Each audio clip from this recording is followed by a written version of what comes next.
Hey guys, welcome back to the channel. So on today's video, we're working on the GX470. So on some of my recent projects, I was changing everything out, and after driving it for like 5,000 miles, I ended up finding a leak in my radiator. So we took this thing apart one time and took everything out to do a timing belt, and now I just found a small crack in here. So today we're going to be replacing the radiator, so stay tuned.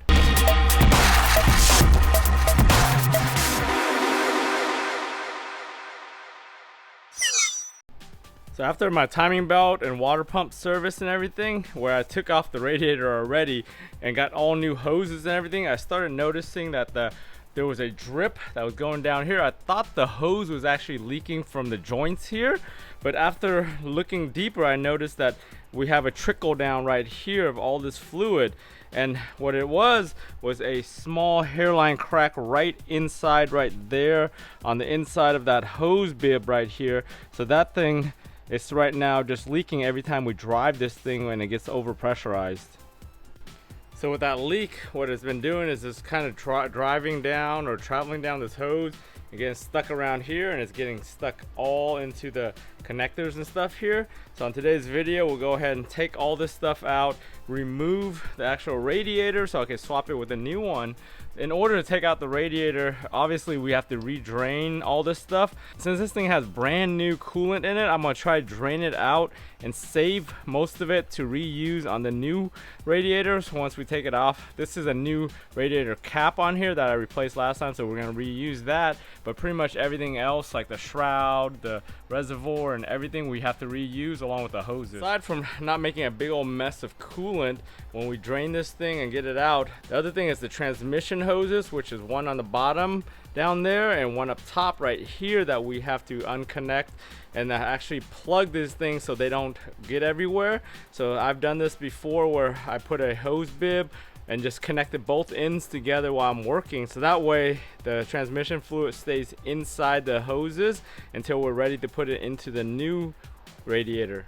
So the radiator we have in this GX470 is a replacement Denso one, and this one is the same part number that we just ordered to replace it with. That's the 2213125. This particular one right here was made in Indonesia, so I don't know when this thing was replaced, but it looks fairly new, but it's already cracked right there.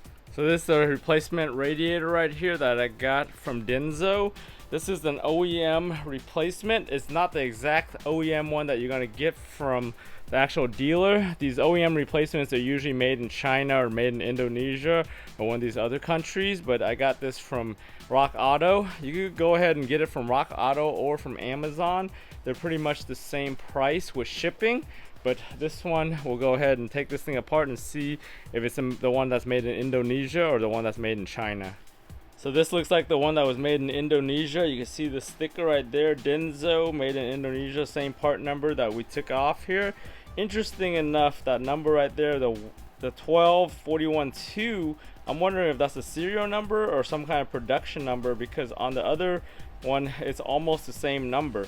And then looking at the paperwork that comes into here, this is the paperwork, and then even the date looks odd, because if I'm reading that like US dates, that's November 30th 2010.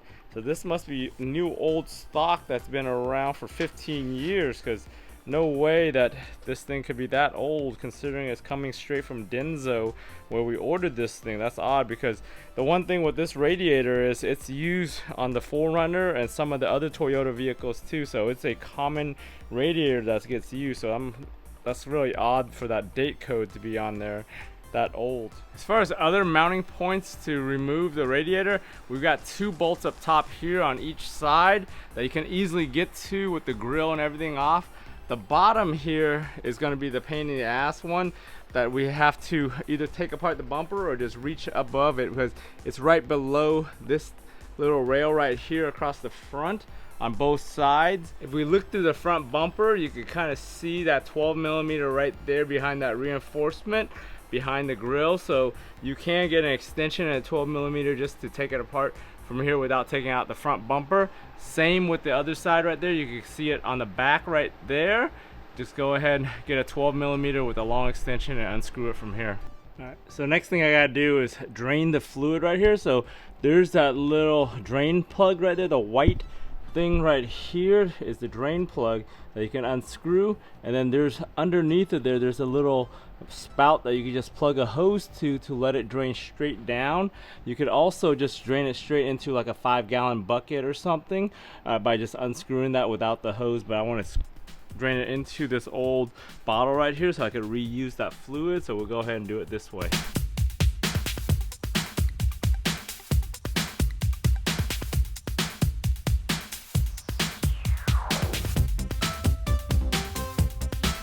Alright, so we let this thing drain for like 10 minutes. It drains pretty slowly using the tube, but it doesn't make a big mess, so I was able to get everything in there. When you just drain just the radiator, you get about a gallon out of it, so that's all you're gonna get. You will get a little bit more out of it once you take it out, and it will drip everywhere, but that's pretty much all you're gonna get unless you're doing the whole engine. If you're doing a whole timing belt job, it probably takes 2 to 3 gallons of this stuff, but 1 gallon is in the radiator itself. Now that we got everything drained down there, we'll go start disconnecting all the hoses.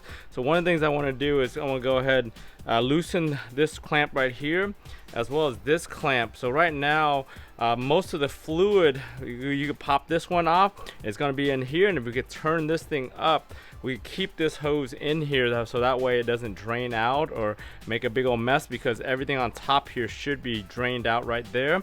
The bottom hose, it'll be easier to disconnect from the engine block, so we'll take apart the intake here so it's out of the way, remove all this stuff that we can up top, this hose, the reservoir and all that, and then the last part we have to do is actually unscrew the fan.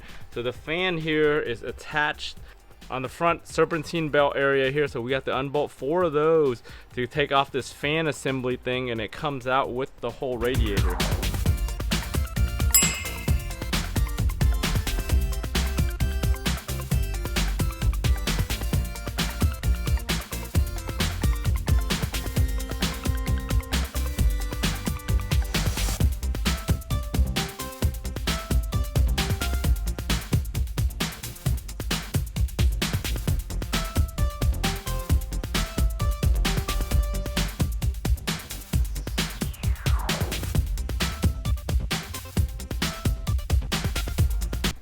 Alright, I took off the hose and I discovered another issue I'm having here. So look, you can see that whole lip right there, or the plastic is starting to degrade, and it actually broke off. I don't know how long ago that broke off or how much of this crap is inside the radiator and inside the engine now, but hopefully it gets all dissolved up or broken up as it passes through all the stuff and ends up not breaking or messing up anything inside the coolant paths or anything. But yeah, that's very concerning that that broke, but I discovered that, so I decided to take the whole hose off just to make sure I could see if I could see anything in here, but I really can't.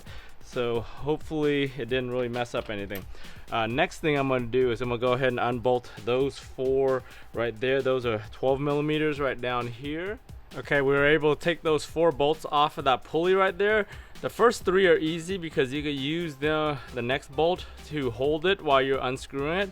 The last one, you have to put a pry bar in there to kind of wedge and hold it while you turn it. Those things aren't really tight because they're only 12 millimeters and the torque is very low, but you still need some force to take it off. So right now the thing is sitting in here kind of on the radiator. You don't need to take it out, or you can't take it out without taking this whole shroud out right here. So what I did was unbolt the 2 10 millimeters that hold it here, and the next thing you have to do to pull the shroud out is there's 2 clips that hold the transmission line in, and you have to pop those clips out using some kind of flathead to take it out. It's like a arrow that goes in type of clip. Last time I did this I broke them, so I had to replace both of them with new ones, but this time I know what to do, so I'm gonna reach down there and get it with a flathead to undo it.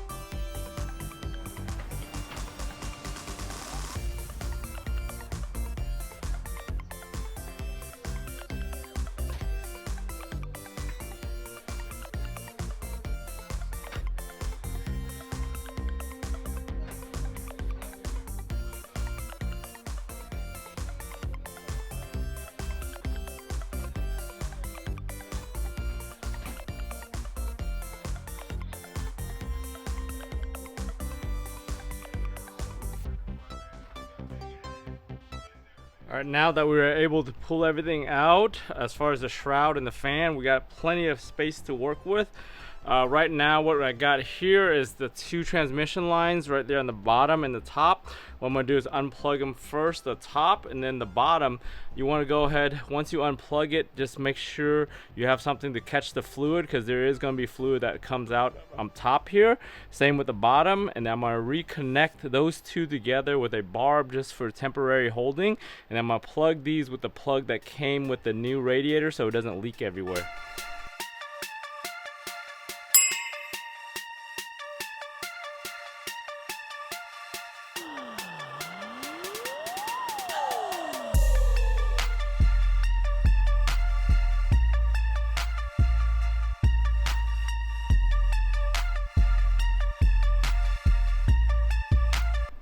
All right, we were able to plug those 2 transmission lines right there, connect the other line, and kind of leave it off to the side. So everything is pretty much disconnected now. I loosened that for now. I'm gonna get a bucket down there in case it drips, but hopefully everything drained down into the radiator. When you pull this thing out, just be careful, keep this upright, because there is guaranteed fluid in this hose all the way down there. Next thing we need to do is take apart those 4 12mm that hold the radiator to the actual support, and that's it, and then we can pull the whole thing out.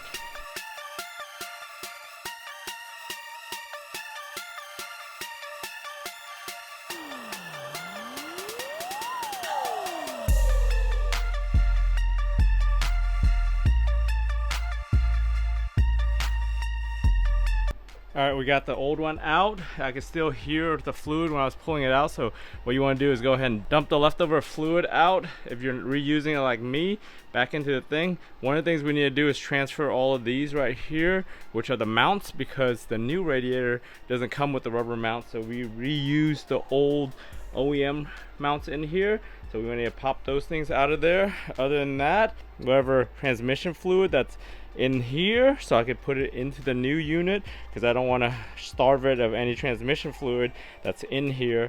And then also, like I said, pour out whatever we have left in here into a bucket so we can reuse it. All right, I forgot to record it, but I was able to pour out another decent amount into this bucket right here. I spilled some of it when I was pouring it, but it filled up the whole gallon, like I said earlier, right there. That goes into the radiator. Other than that, now we're ready to just get the other fluid out of it, the transmission fluid out of this thing, and then just get all these parts transferred over to the new radiator. I'm gonna clean this up right here so it's not a mess on the floor when I'm working. All right, so I drained out the transmission fluid out of the radiator, and this is how much I got out of it.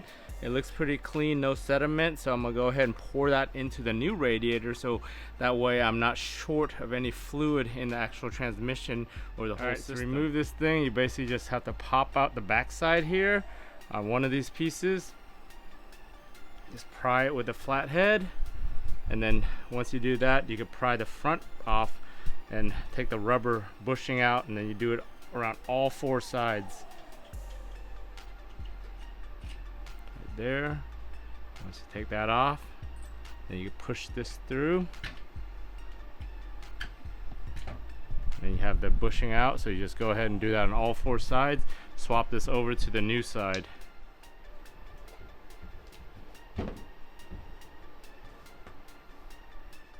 All right, I got all those bushings in there, and the mounts on this side, which is the side near the battery, you're gonna find a bunch of corrosion and stuff from the battery acid.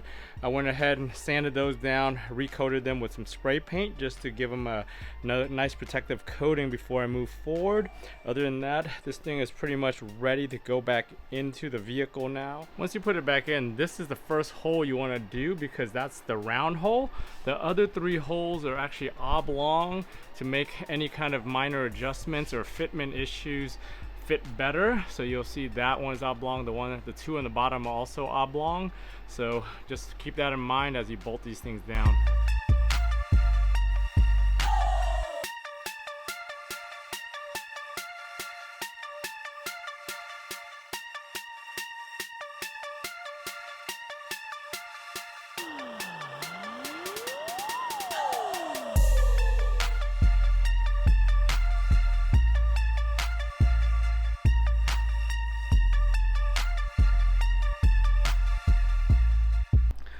All right, we got everything in there. When you're putting that screw in, it's good to just hold one side while you screw in the other side. I went ahead and reconnected all the hoses. For the lower radiator hose and the upper radiator hose, you want to check the marking right here. So yellow goes on the engine side, white goes on the radiator side. Just keep that in mind if you're using OEM hoses. They have painted lines on them right there, and then right there to indicate where they go. So just keep that in mind when you're taking it apart. Also, the lower hose, you can see it bends around just to clear the various hoses down here, so it fits perfectly. Other than that, when I reconnected the transmission hoses, I lost a drop or two of fluid. Just make sure you wipe that all up when you're doing that down there. But other than that, I think we're pretty good. So we'll go ahead and get the fan shroud in here and get that all reconnected.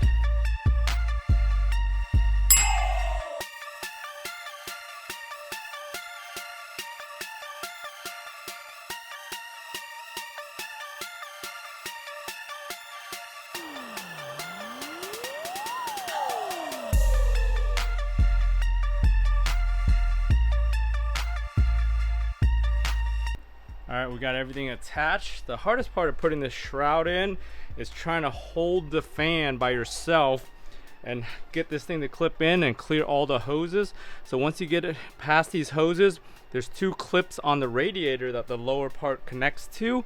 And once you connect it to it and attach it, it lines up with the holes right here for the 10 millimeters right there. And then one on this side, which is a 10 millimeter right here. So once you line those two up, that means it's pretty much in place. So now that we got the hoses all situated, each of the OEM transmission line hoses has a little white line that lines up with the clip.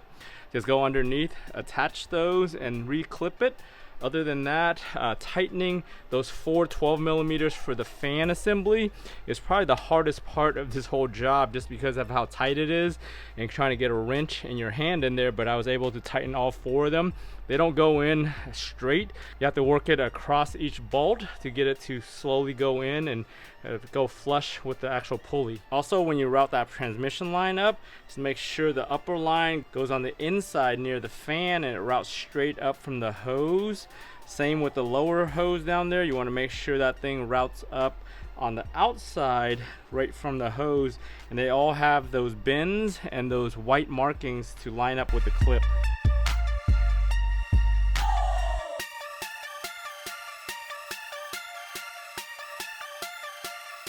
All right, we were able to reattach everything, connect all the hoses, and everything looks like it's pretty tight. Make sure you get everything back together as far as the intake goes. Tighten up all your screws and everything. So the next thing we gotta do is go ahead and fill this thing back with the 1 gallon that we took out. And then after that, we probably need to add a little bit more coolant because I think we lost a little bit. Plus, we'll have to fill the reservoir. The reservoir doesn't really have anything from the leaks recently, so we're gonna go ahead and fill that up too. So this thing needs to be backed up outside so we can actually do this. All right, that whole gallon filled it up perfectly right there to the top. I'm gonna go ahead and back this out, let it warm up. We're gonna leave this thing open like this to let it basically circulate and burp itself. And then I'll go ahead and top it off once I get that up to temperature. When you're topping it off, make sure you top it off into here. That way you're not opening this thing while it's hot and it's gonna blow. So just don't ever open this cap once you put the cap on and it's pressurized. Start it up, everything's running well. No leaks, obviously, right now. So we'll let this thing heat up with the cap open right there until we see that fluid drop down. If you want to top it off, sometimes you could put your actual funnel on here and let it go. Actually, I started filling up, so I need to actually put the funnel in there to kind of let it overflow up into the funnel and not over the cap. If you have a funnel that fits into it perfectly, you want to do that, or you can get one of those specialized funnels for the actual radiator that screws onto the cap, and you can fill it up and watch it bubble up. So right now, you kind of let it bubble up into the funnel and you can see it burping all the air. So you want to make sure that thing fully burps all the air out, so that way you don't have an air pocket inside your coolant. So after you let it bubble up and you don't see any more bubbles, Gotta turn off the engine and let the thing go back down to normal level. And once it does, you go ahead and tighten the cap and then just drive it around normally and fill the reservoir right there, and just keep an eye on the reservoir as far as how filled this thing is or not, because the system, once that reservoir fills up, it will naturally just suck coolant out of there when it needs it. So I went ahead and did about a 10 to 12 mile test drive with this thing, letting it heat up and everything, and make sure that all the coolant is pretty good and flowing through here. Didn't see any overheating or any of those issues. I refilled the reservoir up to high, and I'm going to monitor that. When it cools down, a lot of times it sucks a lot of this back into the radiator, so we'll keep monitoring that to make sure that this thing is topped off so we have enough fluid in here. Hey guys, thanks for joining me all the way to the end of this radiator replacement video. As you can see, pretty straightforward change out. Make sure you get a good quality radiator. I really recommend the Denso on here. It's a pretty much an OEM replacement without the OEM cost. Anyways, if you found this video useful, give it a thumbs up. If you haven't subscribed yet to the channel, go ahead and subscribe to your channel. Turn on bell notifications, get notified every time I upload a video. For all these different projects, if I can do it, you guys can do it. I want to thank you for watching, and I'll talk to you guys next time.